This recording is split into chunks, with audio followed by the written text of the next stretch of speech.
Les 6 et 9 août 1945, les États-Unis larguaient 2 bombes atomiques sur Hiroshima et Nagasaki. Pendant longtemps, cette tragédie nous a été présentée comme nécessaire et le prix à payer pour terminer la Seconde Guerre mondiale. Quel mépris pour les 210 000 victimes recensées fin 1945 et les centaines de milliers de civils et militaires qui, 80 ans après, souffrent encore des conséquences humanitaires de ces armes.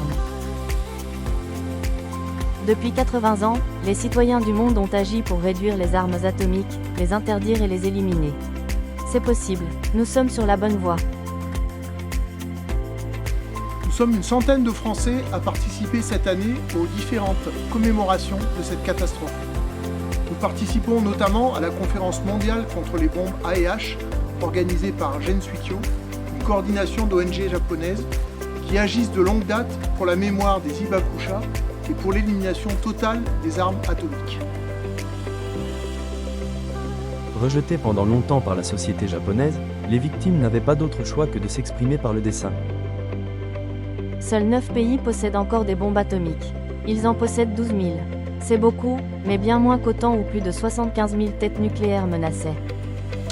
En 1970, nous avons obtenu la signature du traité de non-prolifération nucléaire.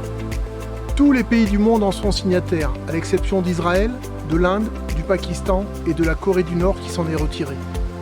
Ce traité a permis que de nombreux pays renoncent à l'arme atomique. Ils ont ainsi préféré une diplomatie du contrôle à une diplomatie de la destruction. Les 5 membres permanents du Conseil de sécurité de l'ONU, eux, n'ont pas tenu leurs engagements d'œuvrer de bonne foi, à une date rapprochée, à un processus d'élimination des armes atomiques.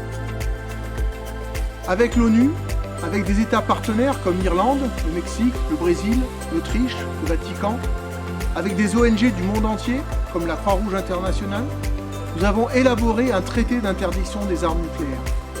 Adopté à la majorité de l'Assemblée générale des Nations unies, ce traité est entré en vigueur le 21 janvier 2021.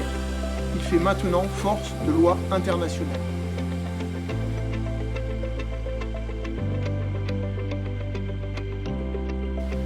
Nous n'avons pas encore totalement préservé les générations futures du fléau de la guerre atomique. Tant qu'une seule bombe atomique subsistera, nous serons menacés. Dans un conflit atomique, il n'y a rien à faire. Aucun secours à apporter aux victimes.